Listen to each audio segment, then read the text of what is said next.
Training Master Program Simple Store. Untuk menu master, kita bisa klik di bagian atas di sini. Ada kelompok Stock Member Supplier, atau lebih mudahnya kita bisa klik yang di sini. Ini ada kelompok Stock Member dan Supplier. Untuk pertama, kita ke kelompok, ini diklik. Nah, kemudian di sini ada baru untuk buat baru.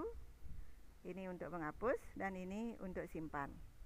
Nah, sekarang kan kita ini di minimarket. Jadi kita akan kelompokkan berdasarkan jenis-jenis barangnya. Contoh, misalnya kita kelompokkan untuk makanan. Kodenya bisa kita buat dengan angka atau huruf atau kombinasi. Tapi pada umumnya akan lebih gampang jika dipakai dengan angka. Contohnya 001, kemudian nama kelompoknya ini bisa aja kita buat makanan, atau kalau mau lebih spesifik misalnya kita buat 001 itu kelompoknya mie. Kemudian kita klik simpan. Yang udah kita simpan akan muncul di sini. Kemudian kita klik baru lagi 002, itu misalnya kelompoknya snack. Bisa huruf kecil, bisa juga kita pakai huruf besar. Bisa kita dengan enter aja atau klik mouse juga bisa. Nah, di sini kan sudah muncul snack. 003 misalnya minuman. Nah, pengelompokan ini disesuaikan dengan laporan yang kita perlukan nanti. Contoh misalnya kita perlu tahu berapa sih penjualannya mie, atau berapa penjualannya snack, berapa penjualan minuman, berapa saldonya minuman. Nah, seperti itu. Maka kita buat kelompoknya berdasarkan mie, snack, minuman. Kalau misalnya kita mau lebih global, makanan, minuman gitu aja, jadi mie dan snack ini akan masuk ke makanan. Jadi kita cukup buat makanan. Tapi nanti nggak akan kita bisa pisah penjualan mie aja berapa, penjualan snack aja berapa, nggak bisa kita pisah. Kalau kita hanya buatnya makanan. Kalau mau lebih spesifik, mie berapa, snack berapa, buatnya seperti ini. Jadi kelompok mie ada kelompok snack juga. Nah, gitu seterusnya sesuai dengan data nanti yang ada di toko ini. Diinput semua dulu di kelompoknya. Kalau udah semua terinput, kita keluar dengan tombol ini ya, keluar. Nah, yang kedua kita masuk ke stok. Tapi sebelum ke stok kita bisa input dulu suppliernya, karena nanti di stok akan ada kolom kita ngisi supplier. Untuk ngisi data supplier kita klik di sini, kemudian klik baru, misalnya kodenya 001, misalnya ini toko ceria.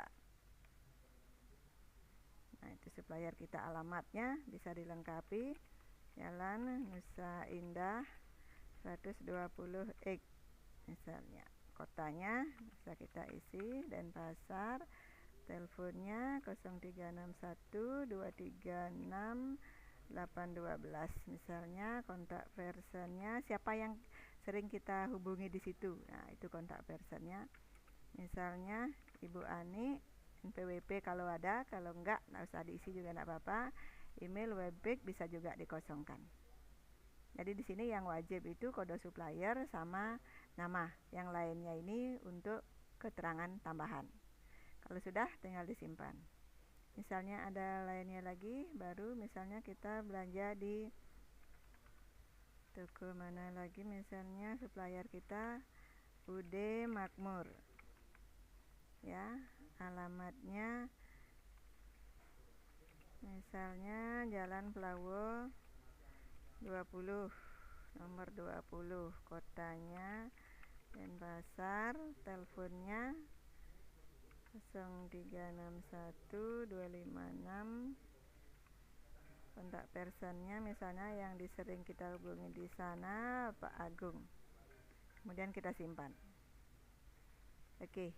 Nah, nanti diinput semua sesuai dengan data di mana kita sering beli barangnya. Kalau udah tinggal keluar dari sini. Nah, setelah itu kita masuk ke stok. Nah, stok ini adalah untuk input barang satu persatu yang ada di toko ini. Nah, di sini kita ambil barangnya ya.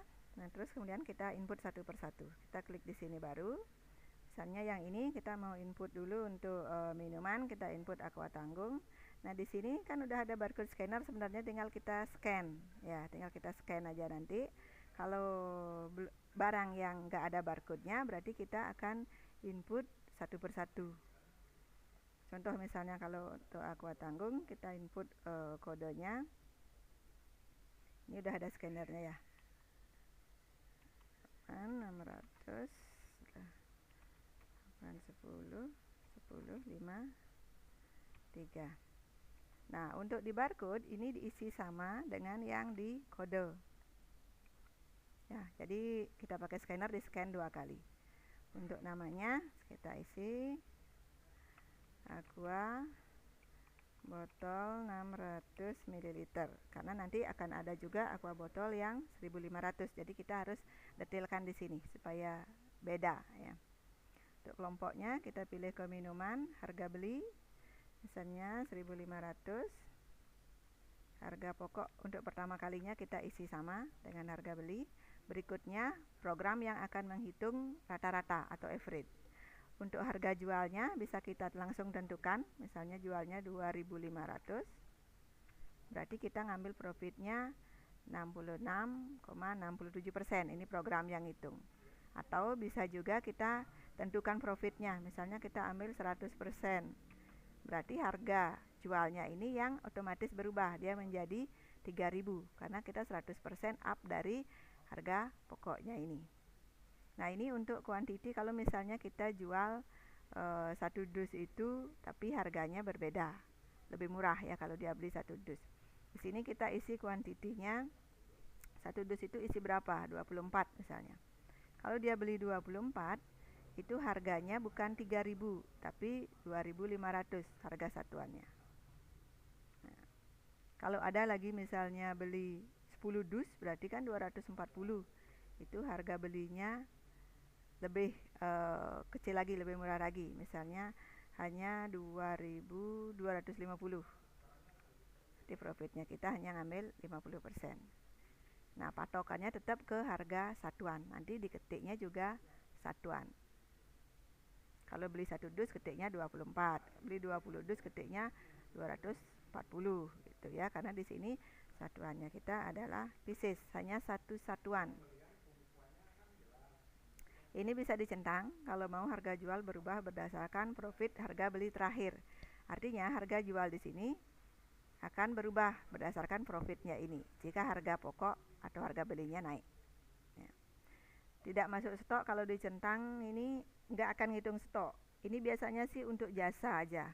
Misalnya kalau ada jasa bungkus kado gitu ya, kalau ada orang minta dibungkusin kado, kita cas 1000, berarti kita buat item nanti jasa bungkus kado itu yang nggak masuk stok. Tapi kalau item-item yang ada barangnya seperti ini semua masuk stok. Untuk stok minimum ini berapa minimal kita punya barang di toko ini. Misalnya minimal kita ada 2 dus, 1 dusnya 24, berarti minimal ada 48.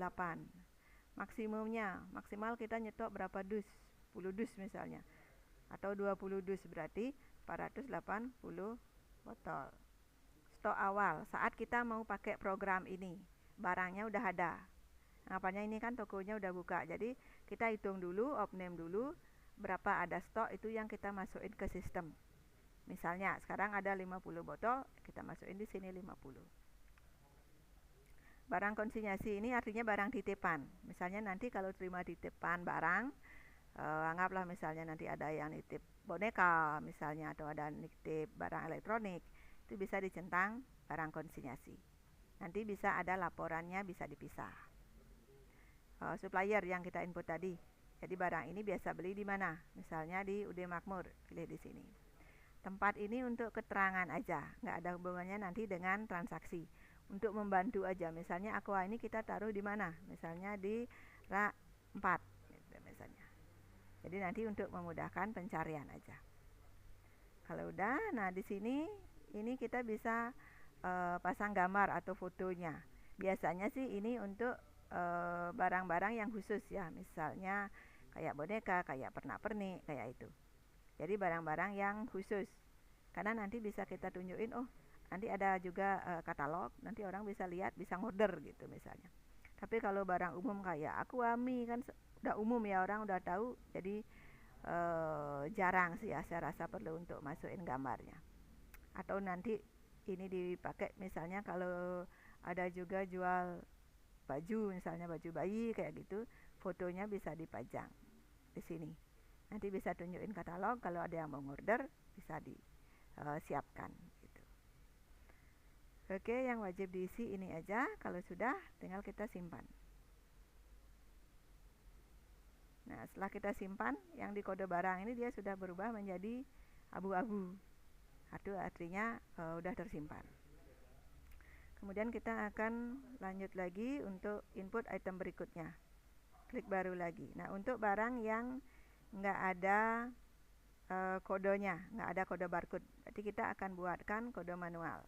Tapi sebelumnya harus direncanakan dulu. Misalnya untuk snack itu misalnya tadi 02 snack yang pertama, berarti 02.001. Kalau snack ini misalnya belum ada kode barcode-nya. Misalnya ini yang home industry gitu. Kode barang dan kode barcode kita buat sama, 02.001. Misalnya ini roti manis coklat, rasa coklat. Oke, kemudian sini kelompoknya snack. Harga belinya misalnya kita beli harganya 750. Harga pokok juga 750. Harga jual kita jual misalnya 1000. Itu ambil profitnya. Kalau misalnya nanti dia beli berapapun harganya sama, berarti ini tidak usah diisi. Kemudian kita isi di satuannya, misalnya satuannya pieces. Nah, kemudian ini harga jual biasa seperti tadi yang udah saya jelasin tadi. Kemudian stok minimum, misalnya ada 10, maksimum 50. Ini misalnya sekarang kita punya 12, dan ini barang titipan, berarti kita centang konsinyasi. Suppliernya siapa yang nitipin, misalnya dari Toko Ceria atau ibu siapa. Kalau belum terdaftar, belum kita input, ini boleh dikosongin dulu, nanti belakangan diisi juga bisa ya. Tempatnya misalnya di depan kasir, misalnya ada rak di depan kasir gitu ya. Oke, kalau sudah kita simpan. Nah, begitu seterusnya, di input semua stok-stok yang ada sampai selesai. Keluar dari stok, tinggal klik di sini. Nah, kemudian kita input data member. Nah, data member ini opsional ya. Kalau misalnya ada langganan itu, yang kita ingin tahu kapan aja dia belanja, kayak gitu, bisa kita input sebagai member. Tapi semua adalah cash, jadi tidak ada bond, tidak ada piutang. Karena program ini memang programnya cash only ya. Jadi tidak ada bond, tidak ada piutang, baik itu ke member atau ke customer maupun yang tadi ke supplier, itu juga tidak ada hutang piutang. Jadi semua cash. Nah, oke, kemudian kita klik baru, kode member misalnya A01 ya, namanya misalnya Agus, alamatnya bisa dilengkapi, misalnya Jalan Patimura 23 X, kotanya Denpasar. Teleponnya bisa diisi, kalau nggak diisi juga bisa. Oke. Di sini memang ada masa aktif, tapi ini jarang sih dipakai ya. Kalau misalnya mau dibatasin dia aktif tanggal berapa sampai tanggal berapa, misalnya akan dipakein kartu member seperti itu bisa diaktifkan. Tapi yang selama ini di customer sih jarang, karena dianggap member itu aktif terus ya. Telepon bisa diisi, kontak person ya langsung ini boleh dikosongkan. Ini aja sih sebenarnya sudah cukup isinya ya. Kemudian kita simpan. Nah, sini sudah abu-abu, di sini sudah muncul, berarti sudah tersimpan. Kita klik baru lagi. Misalnya O02, ini namanya Ari. Nah, jadi kalau yang depan-depannya A, bisa kita isi A01, A02, jadi untuk memudahkan. Nanti ada namanya Bella misalnya B01, misalnya nanti namanya Budi B02. Jadi untuk memudahkan kita panggilnya berdasarkan satu huruf pertama sesuai dengan abjad namanya. Oke, alamatnya misalnya di Peguyangan. Kalau nggak lengkap juga nggak apa-apa. Oke, kemudian kita simpan. Kalau udah, tinggal kita close. Nah, itu kita sudah selesai mengisi untuk data master, kelompok stok, member, dan supplier. Oke, untuk master ini mungkin ada yang belum jelas atau ada yang ditanyakan, bisa ditanyakan. Nanti kita bahas dulu sebelum kita lanjut ke transaksi.